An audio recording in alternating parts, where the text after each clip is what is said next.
नमस्कार, मैं हूं सोनिया और आप देख रहे हैं कार्यक्रम आध्यात्मिक ज्ञान चर्चा। तो आइए शुरुआत करते हैं कार्यक्रम की और जानते हैं विचार जगत गुरु तत्वदर्शी संत रामपाल जी महाराज बनाम परम पूज्य संत महामंडलेश्वर स्वामी ज्ञानानंद जी के विचार। महाराज जी, आपका इष्ट देव कौन है? हमारे इष्ट अखिल कोटि ब्रह्मांड नायक जगत गुरु भगवान श्री कृष्ण हैं। श्री कृष्ण भगवान पूर्ण अवतार हैं। कृष्णस्तु भगवान स्वयं। हर पहलू इस अवतार का अपने आप में एक प्रेरणा है।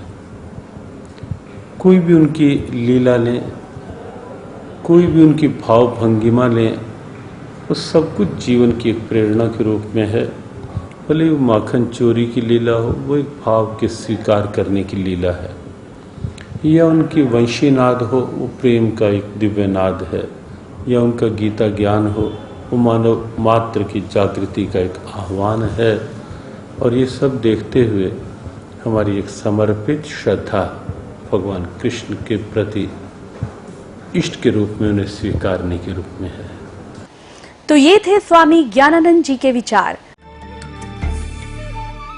और आइए अब जानते हैं आदरणीय इस्कॉन प्रमुख महम्मद दास जी के विचार। आपका इष्ट देव कौन है? हमारे इष्ट देव तो भगवान श्री कृष्ण हैं। हम तो उन्हीं के लिए जन्म जन्मांतर तक उन्हीं की सेवा के लिए आराधना करते हैं कि उनकी कृपा मिले, जिससे कि अंतिम समय जब हम प्रयाण काल होता है, जब हम शरीर छोड़ें, तो भगवान का कीर्तन करते, उनका स्मरण करते हुए हम उनके धाम में प्रवेश करें। हरे कृष्णा। ये थे आदरणीय इस्कॉन प्रमुख महम्मद दास जी के विचार। और आइए अब जानते हैं जगत गुरु तत्वदर्शी संत रामपाल जी महाराज के विचार। दंडवतम गोविंद गुरु बंधु अविजन सोए, पहले भये प्रणाम तिन नमो जो आगे होए।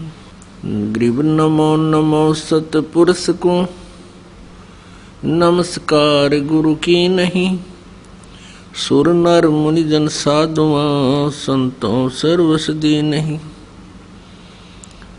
सतगुरु साहेब संत सब डंडो तुम प्रणाम, आगे पीछे मध्य हुए तिनको जा कुर्बान।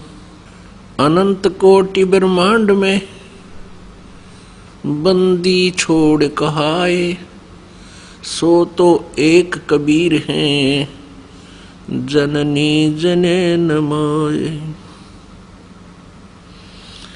अनंत कोटि ब्रह्मांड का एक रति नहीं बार, सतगुरु पुरुष कबीर हैं कुल के सिरजनहार। पुण्यात्माओं, आध्यात्मिक ज्ञान इतना उलझ चुका है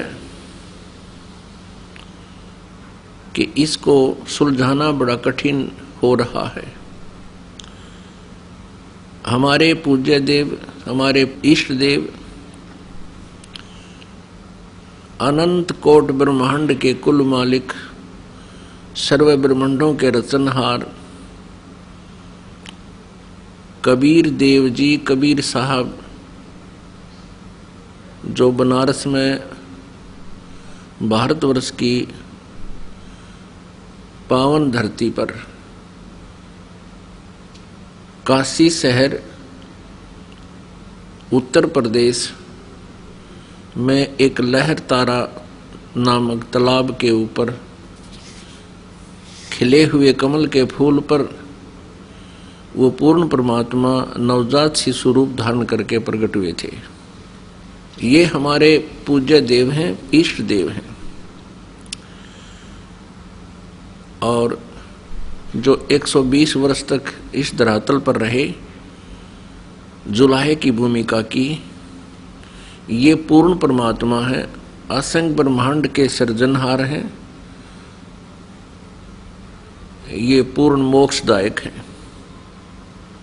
पुण्यात्माओं, आज कुछ पुण्यात्माएं परमेश्वर के विषय में सुनकर अचंभित होंगे कि कबीर जी तो आज तक हमने कभी परमात्मा के रूप में नहीं सुना, क्योंकि हमने उनको एक कवि तक ही सीमित रखा हुआ था। लेकिन परमात्मा की जीवनी, उनकी लीला की कथाओं से स्पष्ट है और साथ में पवित्र वेदों, पवित्र श्रीमद् भगवत गीता आदि सदग्रंथों से प्रमाणित है कि वो कबीर परमात्मा असंख्य ब्रह्मांड का स्वामी है। आध्यात्मिक ज्ञान इतना उलझ चुका है कि इसके सुलझाना बड़ा कठिन हो रहा है। परमेश्वर कबीर देव जी जो हमारे इष्ट देव हैं, वे स्वयं ही सत्यान देने के लिए धरातल पर आते हैं। अपने सनातन परम धाम से चलकर गति करके सहशरीर आते हैं और कुछ दिन यहाँ अपनी लीला करके सहशरीर चले जाते हैं। तो उन्होंने स्वयं ही आकर के अपनी प्यारी आत्माओं को ये यथार्थ ज्ञान बताया। उन्होंने यहाँ देखा कि कोई भी व्यक्ति, कोई भी संत, कोई भी ऋषि देव तत्व ज्ञान से परिचित नहीं है और सभी अपने अपने इष्ट को सर्वेश्वर, महेश्वर, मृत्युंजय, कालज्ञ, सब ब्रह्मांडों के स्वामी कह करके उनकी पूजा में लगे हुए हैं। अब परमेश्वर कबीर देव जी ने क्या कहा कि नौ मन सूत उलझिया, ऋषि रहे झकमार, और सतगुरु ऐसा सुलझा दे, उलझे ना दूजी बार। कुछ श्रद्धालु, कुछ संत, गुरु श्री कृष्ण जी को अनंत करोड़ ब्रह्मांड का नायक बताते हैं, ब्रह्मांडों का रचनहार बताते हैं, पूर्ण परमात्मा बताते हैं। अब जो श्री कृष्ण जी को समर्थ बताते हैं, सर्वेश्वर बताते हैं, उन्होंने लगता है सदग्रंथों का अध्ययन नहीं कर रखा, दंत कथा सुना रहे हैं। देखिएगा श्री शिवपुराण, संक्षिप्त शिवपुराण, सचित्र मोटा टाइप, गीता प्रेस गोरखपुर से प्रकाशित है ये, और संपादक हनुमान प्रसाद पोदार, प्रकाशक एवं मुद्रक हैं गीता प्रेस गोरखपुर, गोविंद भवन कार्यालय कोलकाता का संस्थान। ये इनके फोन और फैक्स नंबर है। इसके 560 पृष्ठ पे ये है उमा संहिता और पृष्ठ नंबर 560 पे, ये 561 है। यहाँ पर हम यहाँ से पढ़ते हैं। उस समय पुत्र की प्राप्ति के निमित्त श्री कृष्ण के हिमवान पर्वत पर जाकर महर्षि उपमन्यु से मिलने, उनकी बताई हुई पद्धति के अनुसार भगवान शिव की प्रसन्नता के लिए तप करने, उनके तप से प्रसन्न होकर पार्वती, कार्तिकेय तथा श्री गणेश सहित शिव के प्रकट होने तथा श्री कृष्ण के द्वारा उनकी स्तुति पूर्वक वरदान मांगने की कथा सुनाकर संत कुमार जी ने कहा, श्री कृष्ण का वचन सुनकर भगवान भव यानी शिव जी उनसे बोले, वासुदेव तुमने जो कुछ मनोरथ किया है वह सब पूर्ण होगा। इतना कहकर त्रिशूलधारी भगवान शिव फिर बोले, यादवेंद्र तुम्हें सांब नाम से प्रसिद्ध एक महापराक्रमी बलवान पुत्र प्राप्त होगा।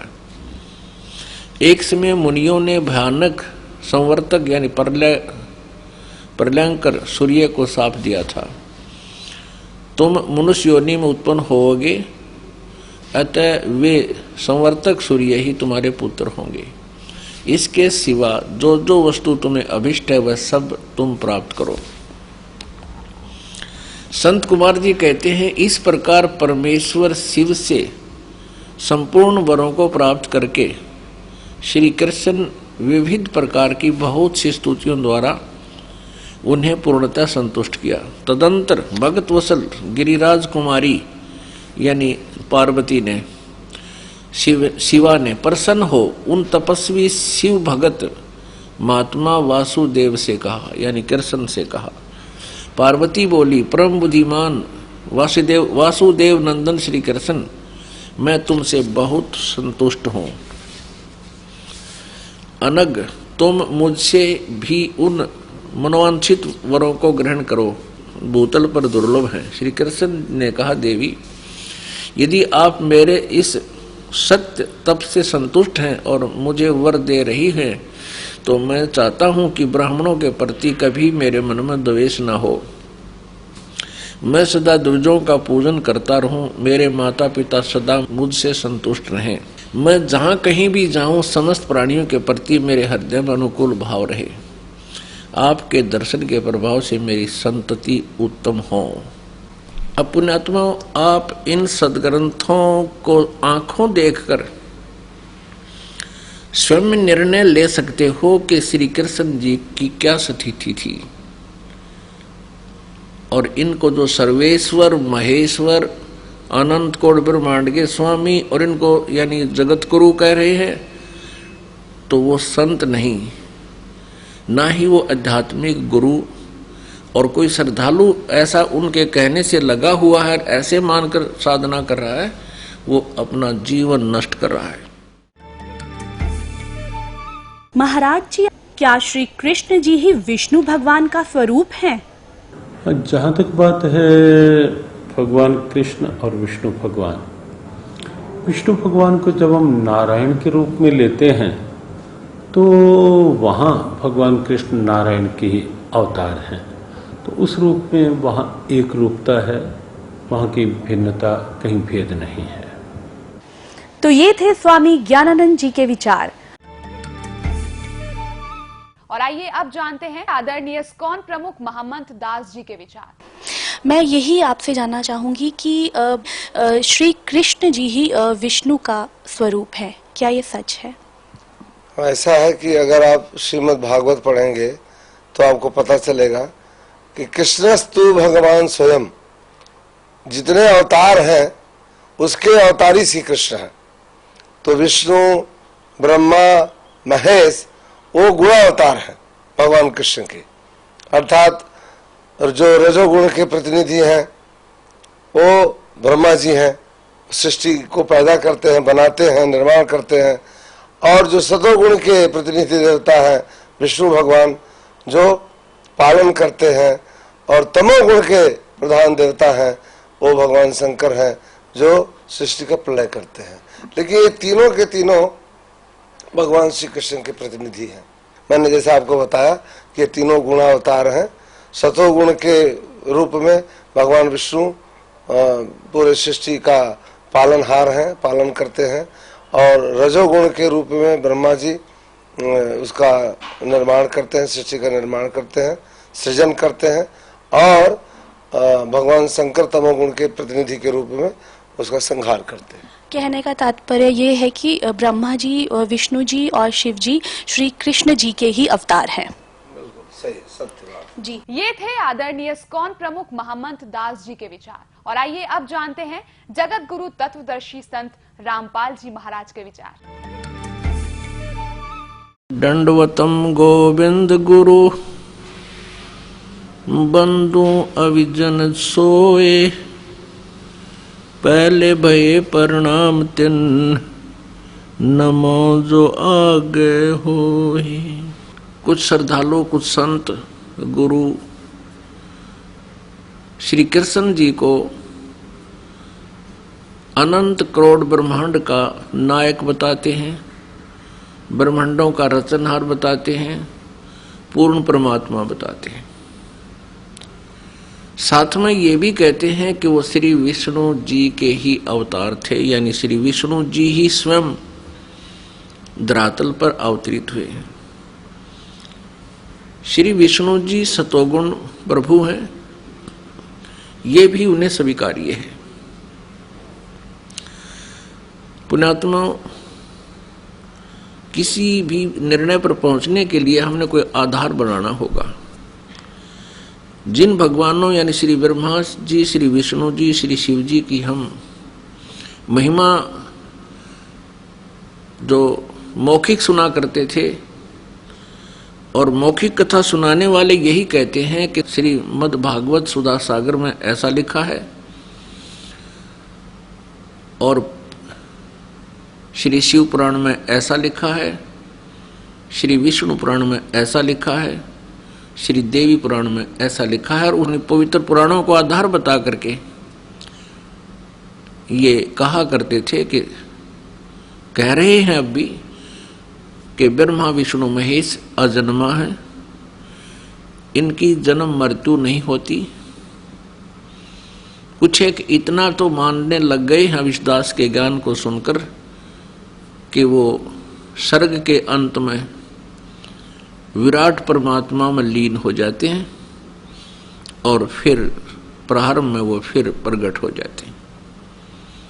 ये इनका भ्रमित ज्ञान है, लोक वेद है, दंत कथाएं हैं, यथार्थ ज्ञान नहीं है। श्री कृष्ण जी सतोगुण प्रभु हैं। एक ब्रह्मांड के अंदर एक विभागीय मंत्री जानो, सतोगुण विभाग के एक मंत्री यानी साहेब हैं, इतने स्वामी हैं, इतने प्रभु हैं। ये अनंत कोट ब्रह्मांड के नायक नहीं हैं। इनके समांतर शक्ति श्री ब्रह्मा जी ये रजोगुण विभाग के स्वामी हैं और स्वयं भी ये रजोगुण युक्त हैं। श्री कृष्ण जी श्री विष्णु जी ये भी सतोगुण युक्त हैं, सतोगुण है ये।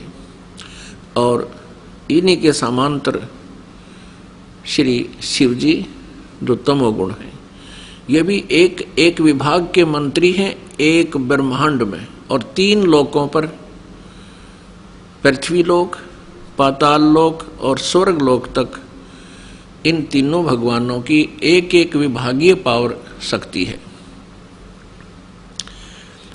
इनको अनंत कोट ब्रह्मांड का स्वामी बताना, पूर्ण परमात्मा का अवतार बताना, पूर्ण परमात्मा कहना, ये भ्रमित ज्ञान है, ये लोक वेद है, यथार्थ ज्ञान नहीं है। तो पुण्यात्मा अब आपके रूबरू कराते हैं उन सदग्रंथों को जिनमें परमात्मा के विषय में लिखा हुआ है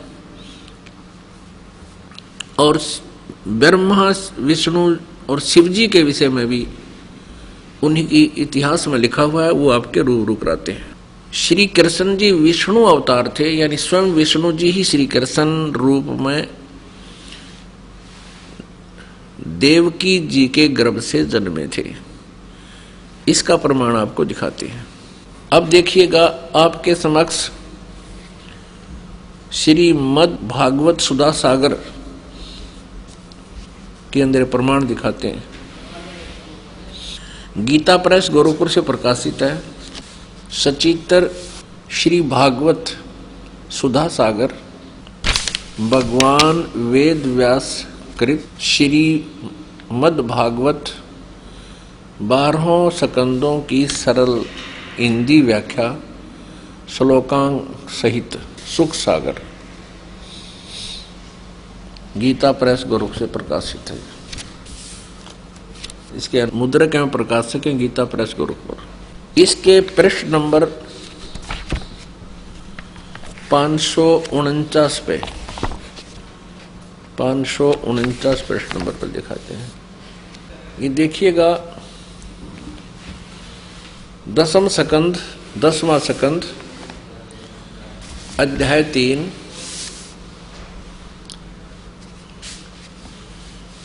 सुधा, ये श्रीमद् भागवत सुधा सागर से। जिस समय भगवान के आविर्भाव का अवसर आया, स्वर्ग में देवताओं की दुदुम्बियां अपने आप बज उठी। उसी समय सबके हृदय में विराजमान भगवान विष्णु देव रूपिणी देवकी के गर्भ से प्रकट हुए। जैसे पूर्व दिशा में 16 कलाओं से पूर्ण चंद्रमा का उदय हो गया हो।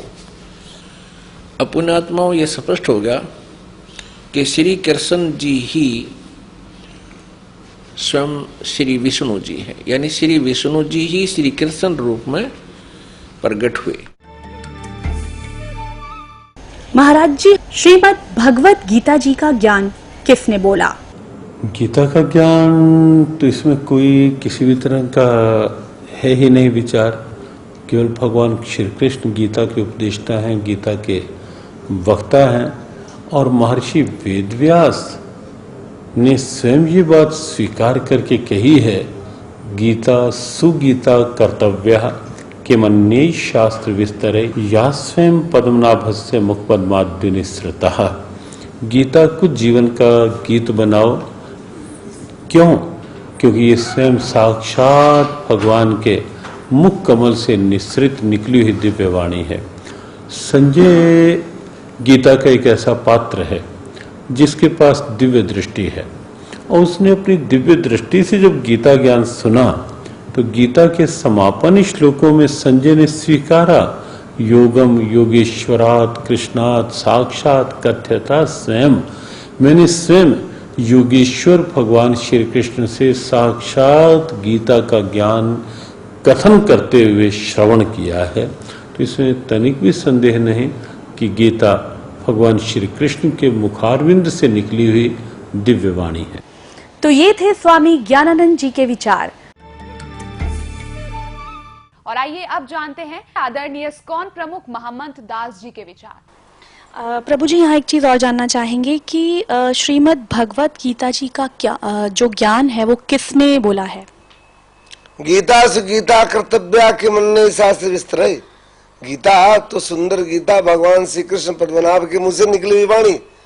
धर्म क्षेत्र कुरुक्षेत्र में जब ये महाभारत का युद्ध हो रहा था तो भगवान चाहते थे कि ये युद्ध न हो, उसके लिए उन्होंने बहुत मंत्रणा की, लेकिन जब युद्ध असंभावी हो गया तो अर्जुन ने कहा, सेनयोर मध्य रथम स्थापय उचित है, हे अच्युत दोनों सेनाओं के मध्य में इस रथ को ले चलो। जब उन्होंने देखा कि हमारे इष्ट मित्र, हमारे जो पूज्य हैं द्रोणाचार्य, कृपाचार्य और भीष्म पितामह इत्यादि रणांगण में खड़े हुए हैं, तो उन्होंने कहा कि नहीं नहीं, मैं युद्ध नहीं कर सकता, भिक्षार्चन करके मैं अपने जीवन का निर्वहन कर लूंगा, लेकिन मैं इन जो पूज्य व्यक्ति हैं उनका इस रणांगण में, इस रण के मैदान में मैं उनके ऊपर अस्त्र नहीं चला सकता। तब भगवान ने भगवत गीता का प्रवचन किया। फिर 5000 साल के बाद ये लुप्त प्राय हो गई। तभी वही दिव्य ज्ञान ऐसी भक्तिवेदांत स्वामी श्रील प्रभुपाद जी पूरे विश्व में इस गीता का आवंटन कर रहे हैं, मुक्त कंठ से पूरे विश्व को 100 भाषाओं में गीता का ज्ञान दे रहे हैं। ये थे आदरणीय इस्कॉन प्रमुख महामंत्र दास जी के विचार। और आइए अब जानते हैं जगत गुरु तत्वदर्शी संत रामपाल जी महाराज के विचार। दंडवतम गोविंद गुरु बंधु अविजन सोए, पहले भये प्रणाम तिन नमो जो आगे होए।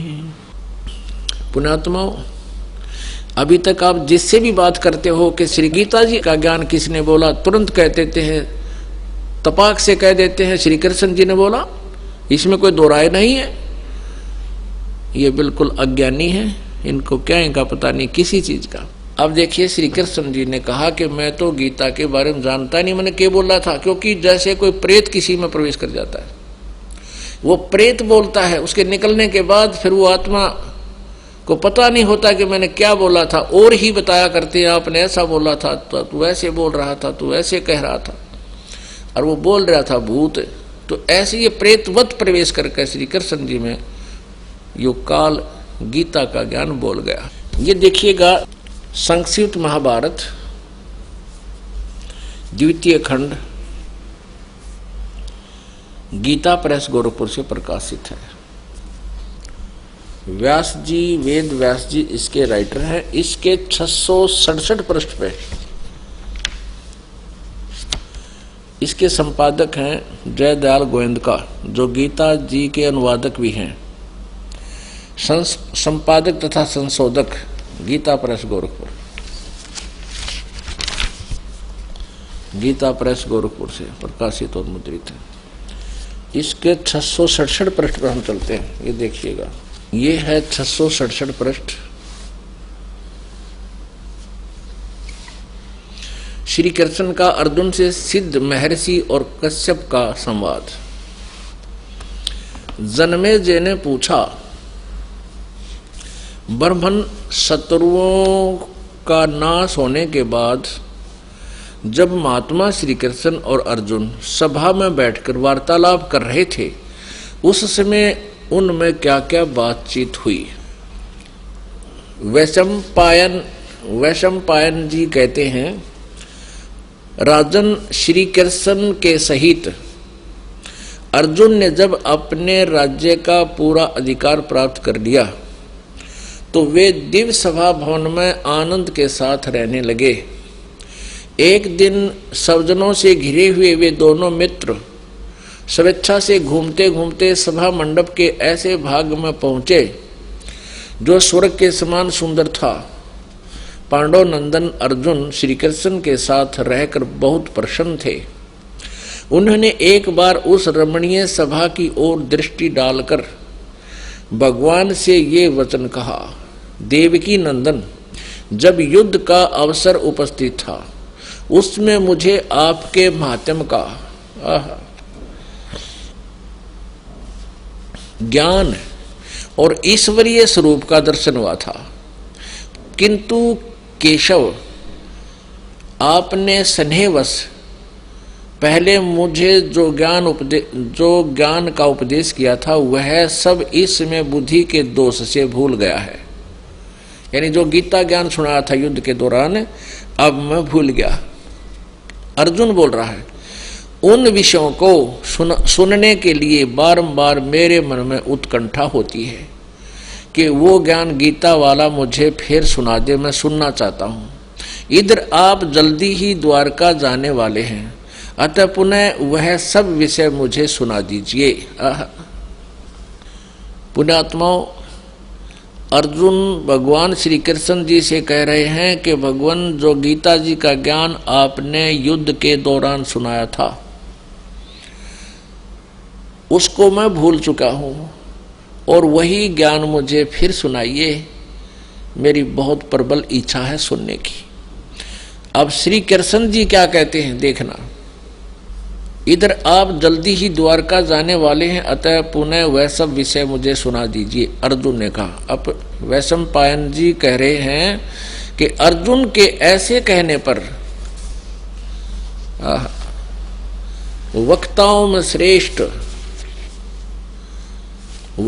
में श्रेष्ठ महातेजस्वी भगवान श्री कृष्ण ने उन्हें गले से लगाकर इस प्रकार उत्तर दिया।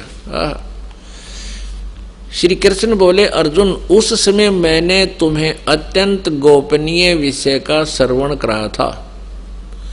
अपने स्वरूप भूत धर्म सनातन पुरुषोत्तम तत्व का परिचय दिया था और नित्य लोकों का भी वर्णन किया था, किंतु तुमने जो अपनी नासमझी के कारण उस उपदेश को याद नहीं रखा, यह जानकर मुझे बड़ा खेद हुआ है। उन बातों का अब पूरा स्मरण होना संभव नहीं जान पड़ता। पांडव नंदन, निश्चय ही तुम बड़े श्रद्धाहीन हो, तुम्हारी बुद्धि अच्छी नहीं जान पड़ती। अब मेरे लिए उस उपदेश को ज्यों का त्यों दुहरा देना कठिन है, क्योंकि उस समय योग युक्त होकर मैंने परमात्म तत्व का वर्णन किया था। पुण्यात्माओं, अब श्री कृष्ण जी अर्जुन पर तो डांट मार रहे हैं, धमका रहे हैं कि तू बड़ा श्रद्धाहीन है, तेरी बुद्धि अच्छी नहीं है, तूने याद क्यों नहीं रखा गीता जी के ज्ञान को। और स्वयं कह रहे हैं, अब मुझे वो पूरा फिर याद नहीं आ सकता। कोई बात हुई है?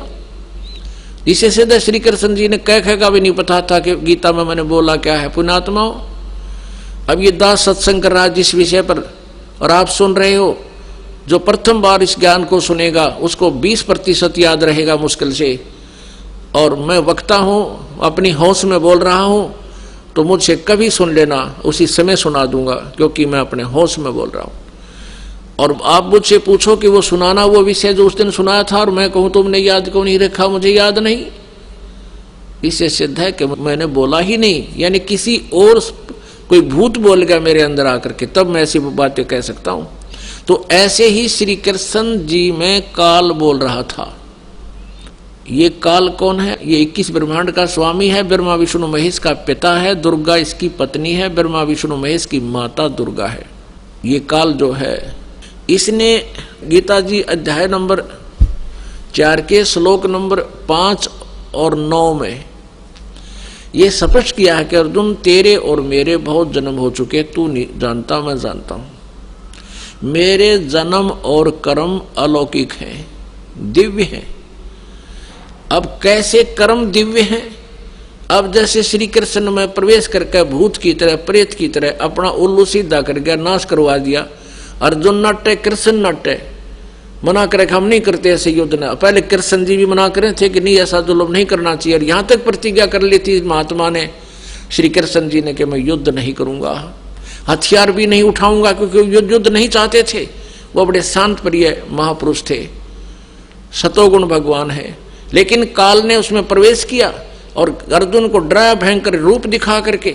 डरते अर्जुन ने स्वीकृति दे दी, हाँ मैं आपसे सहमत हूं और युद्ध करूंगा। उसने जान लिया कि यदि एक बार फिर ये विराट रूप दिखा दिया, तेरा कलेजा फट जाएगा, इसलिए युद्ध करना ही उसने अपना हित समझा। तो अभी आपको दिखाते हैं इसके जन्म और कर्म कैसे अलौकिक हैं, ये कर्म कैसे अलौकिक करता है। देखिएगा श्री विष्णु पुराण, गीता प्रेस गोरखपुर से प्रकाशित। इसके संपादक कौन है? अनुवादक हैं श्री मुनीलाल गुप्त, और प्रकाशक गीता प्रेस गोरखपुर, और मुद्रक भी यही है, प्रकाशक भी यही है। अब देखना इसके 233 पृष्ठ पे, ये चतुर्थ अंश अध्याय नंबर 2 पृष्ठ नंबर 233 पे, या नीचे आइएगा।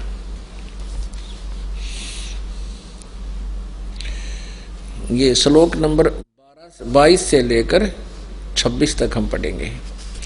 पूर्व काल में त्रेता युग में एक बार अति भीषण देव असुर संग्राम हुआ, देवताओं और राक्षसों का युद्ध हुआ। उसमें महाबलवान दैत्यगण से पराजित हुए देवताओं ने भगवान विष्णु की आराधना की। अब इन देवताओं ने आराधना तक की विष्णु की, और आ गया युग काल विष्णु रूप धारण करके। ये कहता है चतुर्भुज रूप भी बड़ी मुश्किल से अपनी कृपा से किसी किसी को दिखाता हूं। तब आदि अनंत शून्य अशेष जगतपति पालक श्री नारायण ने देवताओं से प्रसन्न होकर कहा, आप लोगों का जो कुछ भी अभिष्ट है वह मैंने जान लिया है। उसके विषय में यह बात सुनिए। राज ऋषि ससाद का जो पुरंजय नामक पुत्र है, उस अक्षत्रिय श्रेष्ठ के शरीर में मैं अंश मात्र से अवश्य अवतीर्ण होकर, यानी भूत की तरह प्रवेश कर उन संपूर्ण दैत्यों का नाश करूंगा। अतः तुम लोग पुरंजय को दैत्यों के युद्ध वध के लिए तैयार करो, यानी वहां पुरंजय को खड़ा कर लो युद्ध में, मैं उसमें प्रवेश करके सब न मार दूंगा। अब जैसे श्री कृष्ण में आकर यू काल प्रवेश कर गया और युद्ध करा दिया। कृष्ण जी तो नटे थे, और जब अर्जुन मना करने लगा तो श्री कृष्ण तो तुरंत कह देते, चल भाई बहुत अच्छा, नहीं लड़ते। तो उस समय युग काल प्रवेश कर गया श्री कृष्ण में, और वो अपना उल्लू सीधा करने के लिए उसको डरा धमका के और युद्ध करवा दिया। तो इस प्रकार ये कहता है कि मैं उनके अंश मात्र से, राजर्षि ससाद का जो पुरंजय नामक पुत्र है, उस अक्षत्रिय श्रेष्ठ के शरीर में अंश मात्र से स्वयं अवतीर्ण होकर उसमें प्रवेश करके उन संपूर्ण दैत्यों का नाश करूंगा। अतः तुम लोग पुरंजय को दैत्यों के वध के लिए तैयार करो। और एक प्रमाण और कमाल का है 242 पृष्ठ पे, यही चतुर्थ अंश और अध्याय नंबर 3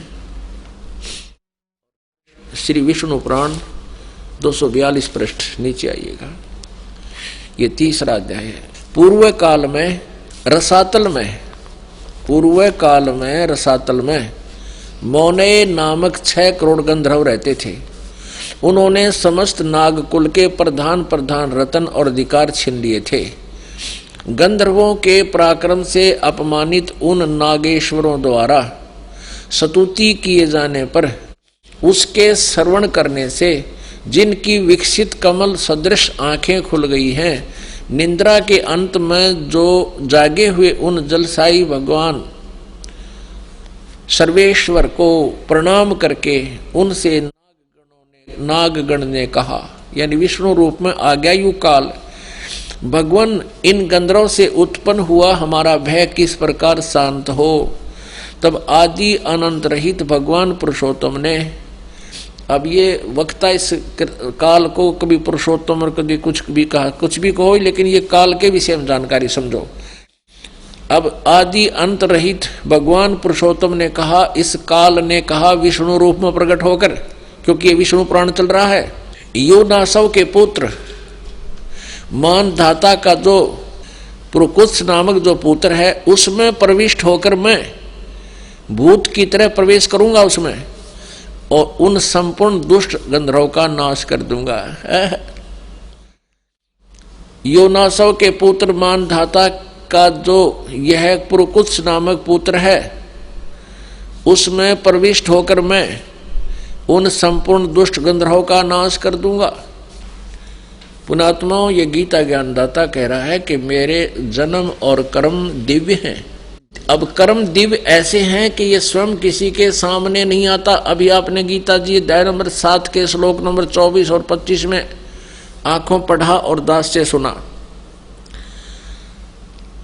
और ये ऐसे कर्म करता है किसी दूसरे में प्रवेश करके, और सब कुछ करना वो कर जाता है, और स्वयं किसी के समक्ष अपने यथार्थ रूप में नहीं आता। ये कहता चतुर्भुज रूप में भी मैं कभी किसी पर अनुग्रह करके बेशक दर्शन दे दूं, ना कोई जप से, ना तप से, ना क्रिया से, ना दान से, यानी भले के लिए तो मैं किसी ने दर्शन दूं को ना, अपनी मर्जी से किसी ने दर्शन दे दूं अनन्य भगत ने।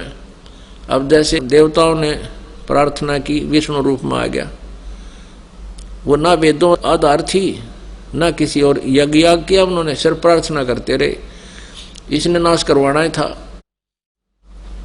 और करना ही था। तो पहले तो कहता है उसमें ससाद के पुत्र पुरंजय में प्रवेश करके राक्षस मार दिए, और इसमें पुरकुष्ट में प्रवेश होकर और उनका गंधर्वों का नाश कर गया स्वयं प्रवेश करके। ऐसे कहता है मेरे कर्म अलौकिक है, अद्भुत हैं, तुम नहीं जान सकते। यहाँ ये बात क्लियर होगी, स्पष्ट होगी कि श्रीमद् भगवत गीता जी का ज्ञान श्री कृष्ण ने नहीं बोला। श्री कृष्ण जी को तो ये मालूम भी नहीं कि मैंने गीता के बोलते समय क्या कहा था। अपनात्मा, ये एक तत्व ज्ञान है। ये पवित्र श्रीमद् भगवद गीता लगभग 5000 वर्ष से पहले 5500 वर्ष के आसपास ये लिपिबद्ध की गई थी, और पवित्र हिंदू धर्म इसको शिरोधार्य मानता है और बहुत ही उत्तम शास्त्र है।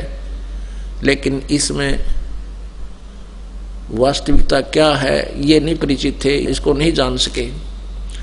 और पुण्यात्मा अपने घर में औषधियों की बुक रखी है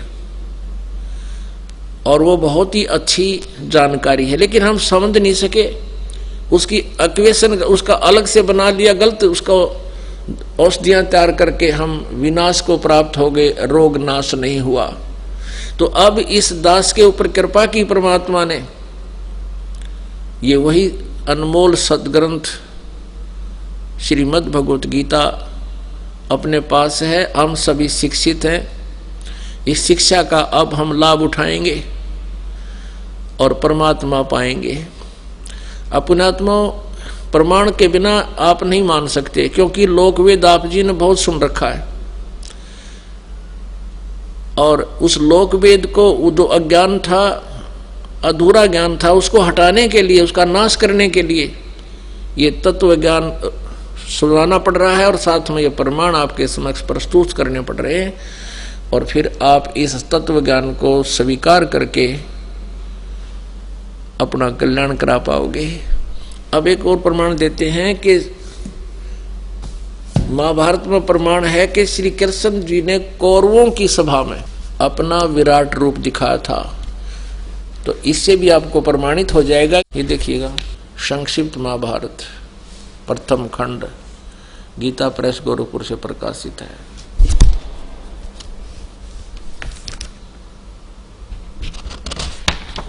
इसके वही संपादक हैं जयदयाल गोविंद का, अनुवादक भी, संशोधक और संपादक, और गीता प्रेस गोरखपुर से प्रकाशित है। ये देखिएगा, गीता प्रेस गोरखपुर से प्रकाशित है और मुद्रित है। इसके पृष्ठ नंबर 544 और 45 पर आपको दिखाते हैं। ये है उद्योग पर्व। उद्योग पर्व है दुर्योधन की कुमंत्रणा, भगवान का विश्व रूप दर्शन और कौरव सभा से प्रस्थान। ये 543 पृष्ठ से हम प्रारंभ करते हैं। यहां से दुर्योधन की कुमंत्रणा, भगवान का विश्व रूप दर्शन यानी विराट रूप दिखाना और कौरवों की सभा से प्रस्थान। ठीक है, हम अपने काम की चीज पढ़ेंगे, ज्यादा अक्षर पढ़ना तो घर पे आपके अवश्य रखे होंगे। ये 544 पे इसके बाद विदुर जी बोले, दुर्योधन तुम मेरी बात सुनो। देखो, श्री कृष्ण को कैद करने का विचार नरकासुर ने भी किया था, किंतु सब दानों के साथ मिलकर भी वह ऐसा नहीं कर सका। फिर तुम इन्हें अपने बलबूते पर पकड़ने का साहस कैसे करते हो? विदुर जी का वक्तव्य समाप्त होने पर भगवान श्री कृष्ण ने कहा, दुर्योधन तुम जो अज्ञानवश ये समझते हो कि मैं अकेला हूं और मुझे दबाकर कैद करना चाहते हो, सो शायद याद रखो समस्त पांडव और वर्षणी तथा अंधकवंशीय यादव भी यही हैं। वे ही नहीं, आदित्य, रुद्र, वसु और समस्त महर्षिगण भी यही मौजूद हैं। ऐसा कहकर शत्रु दमन श्री कृष्ण ने अट्टहास किया। तब तुरंत ही उनके सब अंगों से बिजली सी कांति वाले अंगुष्ठा आकार सब देवता दिखाई देने लगे। उनके ललाट देश में ब्रह्मा, वक्षतल में रुद्र, भुजाओं में लोकपाल और मुख में अग्निदेव थे। आदित्य, साध्य, वसु, अश्विनी कुमार आदि ये सब उनके शरीर से अभिन्न जान पड़ते थे। श्री कृष्ण के इस भयंकर रूप को देखकर सब राजाओं ने भयभीत होकर नेत्र मूंद लिए। केवल द्रोणाचार्य, भीष्म, विदुर, संजय और ऋषि लोग ही उसका दर्शन कर सके, क्योंकि भगवान ने उन्हें दिव्य दृष्टि दे दी थी। पुण्यात्माओं, अभी तक आप जिससे भी बात करते हो कि गीता जी का ज्ञान किसने बोला, तुरंत कह देते हैं, तपाक से कह देते हैं श्री कृष्ण जी ने बोला। इसमें कोई दो राय नहीं है। ये बिल्कुल अज्ञानी है, इनको क्या इनका पता नहीं किसी चीज का। अब गीता जी अध्याय नंबर 11 के श्लोक नंबर 47-48 में यदि श्री कृष्ण जी गीता बोल रहे होते, ये शब्द नहीं कहते कि अर्जुन ये मेरा वास्तविक विराट रूप आज से पहले, तेरे से पहले किसी ने कभी नहीं देखा, और न ही आगे ये किसी यज्ञ से, तप से, जप से, दान से, धर्म से, क्रिया से ये नहीं देखा जा सकता, ना वेदों में वर्णित विधि से भी नहीं देखा जा सकता। इति सिद्धम कि श्री गीता जी का ज्ञान नहीं बोला श्री कृष्ण भगवान, ये तो काल ने बोला। तो पुण्यात्माओं, ये जितने भी हिंदू धर्म के ब्राह्मण, गुरु, ऋषि, महर्षि थे और वर्तमान में हैं, ये सभी अज्ञानी थे। ये धार्मिक टीचर कहलाते थे, लेकिन अपने सिलेबस से परिचित नहीं थे। जो टीचर अपने सिलेबस से परिचित नहीं है अपने पाठ्यक्रम की पुस्तकों में लिखे विवरण से परिचित नहीं है तो वो टीचर व्यर्थ है, वो ठीक नहीं, वो अध्यापक ठीक नहीं।